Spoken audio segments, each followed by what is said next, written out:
এদেশে পরস্পরে দেখা হলে দেয় সালাম, এদেশে আমজনতার হৃদয় জুড়ে পাক কালাম। ঠিক কিনা বলেন?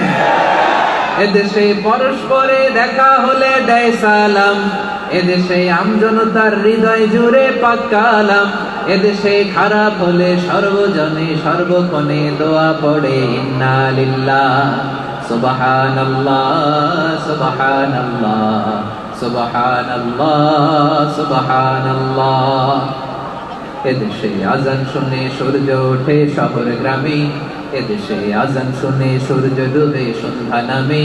এদেশে সকল কাজে সবাই বলে বিসমিল্লাহ, এদেশে ভালো কিছু দেখে শুনে হাসি মুখে সবাই বলে মাশাআল্লাহ সুবহানাল্লাহ। সবাই পড়েন সুবহানাল্লাহ সুবহানাল্লাহ সুবহানাল্লাহ সুবহানাল্লাহ সুবহানাল্লাহ সুবহানাল্লাহ সুবহানাল্লাহ সুবহানাল্লাহ।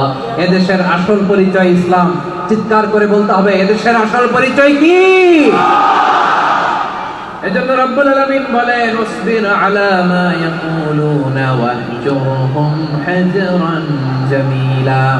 ও নবী, ধৈর্য ধারণ করেন, ওরা যাই বলুক আপনি মন খারাপ করবেন না, ওদেরকে আপনি ইগনোর করেন, ওদেরকে দাম দেওয়ার দরকার নাই।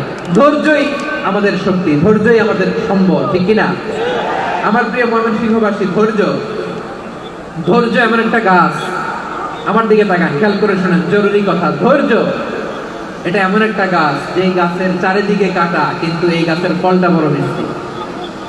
ধৈর্য এমন একটা গাছ যে গাছের চারিদিকে কাটা, কিন্তু এই গাছের ফল বড় মিষ্টি সুমিষ্ট। ধৈর্য যদি ধরতে পারেন, এর ফলাফল দিব কে? আমরা 16 বছর ধৈর্য ধরছি না?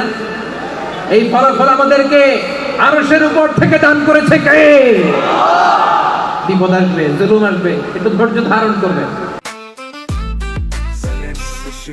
জেনেক্সে শিফট করো, লাইফকে লিফট করো, ফলাফল পেয়ে যাবেন। ঠিক কিনা বলেন? এজন্য আল্লাহ বলেন আস-সাবিরিনা ওয়াস-সাবিরাতি, ধৈর্যশীল বান্দা বান্দীদেরকে আমি বড় পছন্দ করি।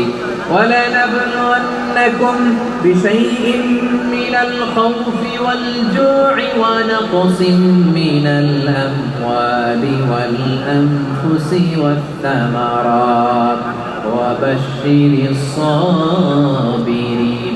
আল্লাহ বলে এই জমিনে আমি ভয় দিয়ে, ক্ষুধা দিয়ে, জানমালের হানি দিয়ে, সম্পদ হানি দিয়ে তোমাদেরকে পরীক্ষা করব। এই পরীক্ষায় সফল হবে তারা ধৈর্য ধারণ করেছে যারা। ইন্নাল্লাহা মা'আস সাবিরিন, ধৈর্য ধারণকারীদের সাথে আল্লাহ আছে।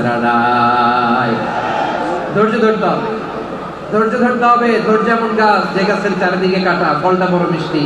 বিশ্বনবী বলেন আজাবান লি আমরিল মুমিন আন্না আমরাহু কুল্লাহু লাহু খায়র ওয়া লাইসা যালিকা ইল্লা লিল মুমিন ফাইন আসাবাতহু সাররাউ শাকারা ফাকানা খায়রাল্লাহ ওয়া ইন আসাবাতহু দাররাউ সাবারা ফাকানা খায়রাল্লাহ। বিশ্বনবী বলেন এই যে ঈমানদারদের ব্যাপারটাই আলাদা। এটা ঈমানদার ছাড়া অন্য কেউ এই বরকত পায় না। কি বরকত?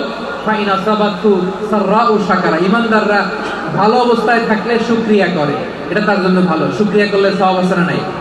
মুমিনরা বিপদে পড়লে ধৈর্য ধরে। আচ্ছা বলেন তো, ধৈর্য ধরলেও সওয়াব আছে না নাই? তাহলে সুখের সময় শুকর, দুঃখের সময় সবর, উইন উইন সিচুয়েশন। আমাদের সারা জীবনই এই দুই আমল আছে না নাই? হয় আমরা শুকর গুজার হই, নয় সবর করি। সুখের দিনে আমরা শুকর গুজার হই, বিপদের দিনে সবর ইখতিয়ার করি। তাহলে হয় শুকর নয় সবর। যখনই থাকি, যে অবস্থায় থাকি, আমাদের সওয়াব আছে না নাই?